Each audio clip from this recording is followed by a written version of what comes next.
अब ये पुत्र पुत्रियों का हमारे साथ क्या संबंध है, एक कथा सुनाते हैं। एक ग्राम में दो भाई थे। बड़ा भाई 18 वर्ष का और छोटा भाई था जो 11-12 वर्ष का।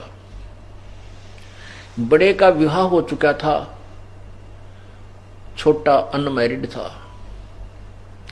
उनके जमीन बहुत थी, जायदाद बहुत थी, संपत्ति अच्छी थी, 30-40 एकड़ जमीन थी।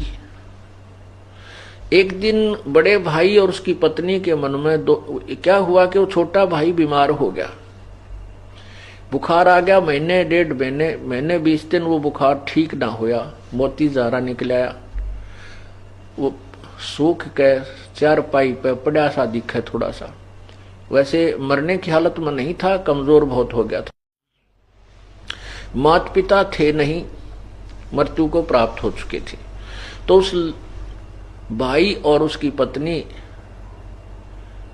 के मन में क्या दोष आ गया कि ये हमारे पैसे खर्च करवा रहा है, बीमार हो गया, और ये मर जाता बढ़िया है, इसको मरवा दिया जाए। अब बीमारी का ही बहाना हो रहा है, लोग ने सोचेंगे बीमार था, और सारी संपत्ति अपने को मिल जाए। कहते हैं लालच नीच नकीब है इन फौजा माही। दोनों की एक सलाह होगी। वहां एक वैद्य था, उस वैद्य से मिले जो उसका ट्रीटमेंट कर रहा था। उससे कहा कि तो हम आपको कुछ पैसे दे देंगे, इसको विष दे दे, ये मर जा। तो उसने भी अपने 500-400 रुपये कह दिए, 500 रुपये लूंगा, मैं दे दूंगा विष। वो 500 रुपये उस वैद्य ने लेकर उसको दवाई के रूप में विष दे दिया। वो लड़का मर गया। लड़का मर गया तो कोई बात नहीं, बात खत्म हुई, कोई चर्चा चली नहीं, बीमार था। उठा के कुल के लोगों ने अंतिम संस्कार कर दिया। अब वो सारी संपत्ति उनके पास होगी, और 1 वर्ष के बाद उनका एक लड़का हो गया, जब तक कोई संतान नहीं थी। अब इकलौता पुत्र, और कोई संतान हो ही नहीं। इकलौता पुत्र, उसको खूब खिलावें, बढ़िया आहार करवावें हैं, तो गिने दिनों में वो कुछ ही समय में जवान हो गया।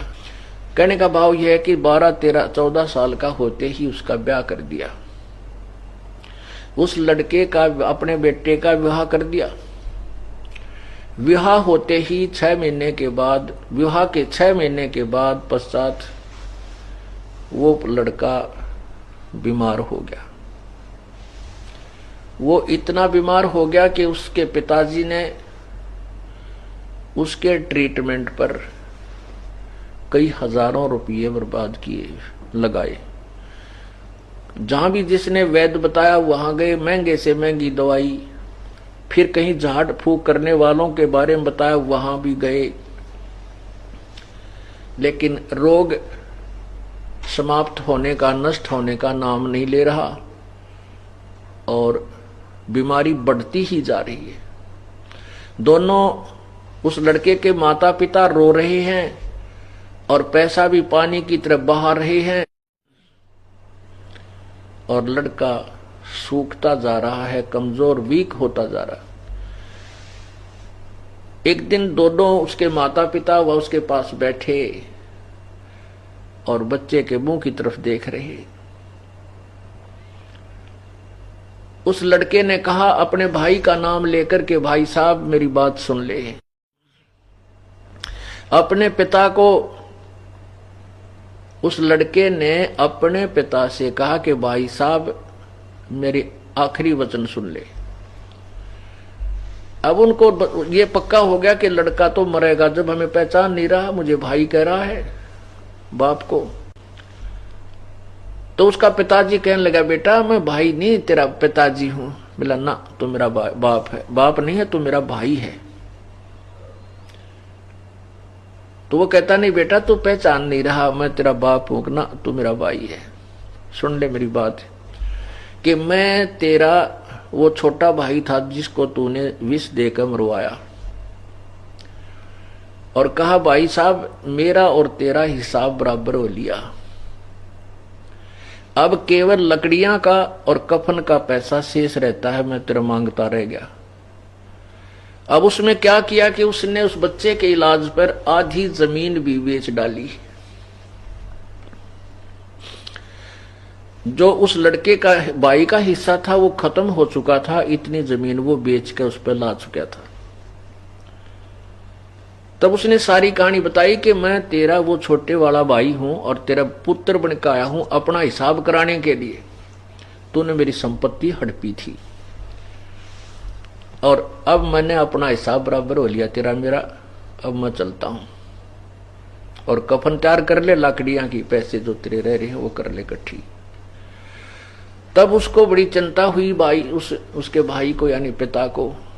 कहने लगा भाई साहब एक बात और सुन ले, मेरी एक शंका का समाधान कर दे। ठीक है हमने जो दुष्ट कर्म किया हमारा आगा आगी के जिसका बेटा मर जाए संसार में कुछ नहीं रहता, ऐसे काल की प्रेरणा का एक नियम है भाई। ठीक है हमने तो जिसा कराया भाई हमने भोग लिया, हम नहीं संतान मरेंगे, बोल कोई संतान होती नहीं, मैं 14-15 वर्ष हो गए तेरे बाद कोई संतान हमारा नहीं हुई, और हम तो मेरा तो कुल नष्ट भी हो गया, हमें तो सजा ठीक मिल गई कि हमने तेरे साथ विश्वासघात किया था।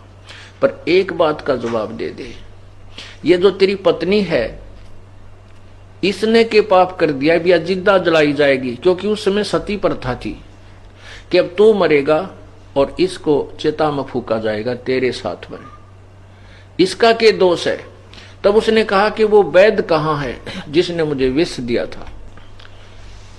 उस लड़के ने पूछा कि वो वैद्य कहाँ है। उसने बताया कि आपके 1-2 वर्ष के बाद वो मर गया था। तो उन्होंने कहा कि ये वही वैद्य है जो मेरी पत्नी रूप में है, ये अपनी करनी का फल पाएगा और चिता के अंदर मेरे साथ जलेगा। पुण्यात्माओं ये सत्य कथाएं हैं।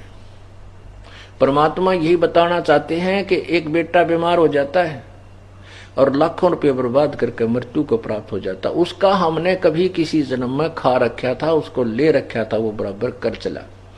एक लेवा एक देवा दूतम, कोई किसे का पिता न पूतम, ऋण संबंध जुड़ा एक ठाठा, अंत में सब बारा बाटा। पुण्यात्मा ये घबराना नहीं कि ये पुत्र हो गए फिर तो हमारे ये लड़ यार आगे, बेटी होगी ये भी लेना आगे, कोई बात नहीं, ये तो है इसमें कोई डाउट नहीं। लेकिन अब हम परमात्मा की पावर से जुड़ गए, इनका लेन देन वो भगवान आसानी से करवाओगा। और इन बच्चों को भी राम नाम मिल गया, आपको भी मिल गया। ये परमात्मा आपके सूली को सूल में कांटे में टालने लग जाएगा, क्योंकि आप परमात्मा की पावर से कनेक्टेड हो गए। जैसे एक तो हम हाथ से सानी काटा करते, पशुओं का जो चारा था एक चक्कर वाला गंडासा होया करे, अब भी है वैसे, सबके तो मोटरें नहीं लगी हैं, तो फिर वो हाथ से ऐसे काटा करते हैं। और एक जना उसमें वो गहरे लाया करता चारा काटने के लिए, उसके प्रणाल से में 1-2 जने लग कर, कितने कठिन काम था। और फिर ये अब बिजली का कनेक्शन मिल गया, बटन दाब देते हैं और उठा उठा कर वो चारा उसके डाल लगाते रहते हैं, cut cut cut cut cut 1 घंटे के अंदर ढेर लगा देता है। यानी कितना आसान हो गया वो काम। पहले चाकी पीसा करते 1 घंटे तो मंडी रहती बुढ़िया, और कितना 2 किलो नहीं पिस के देता, और अब बटन दाब देते हैं बिजली की पावर से, कोई आटा 1 घंटे में ढेर सारा पीस कर रख देती है। तो ऐसे ही आपको परमात्मा की शक्ति यानी बिजली का कनेक्शन मिल गया। आप ये चिंतित ना होना, अब तो ये तो है, इसमें तो कोई शक नहीं, बेटा और बेटी हमारे पिछले संस्कार से जुड़े हैं, ये नो डाउट। अब हमने परमात्मा की शक्ति का सहयोग मिल गया है, ये आसानी से निमट जावांगे हम, हमें दुख ना होगा। कष्ट नहीं होगा।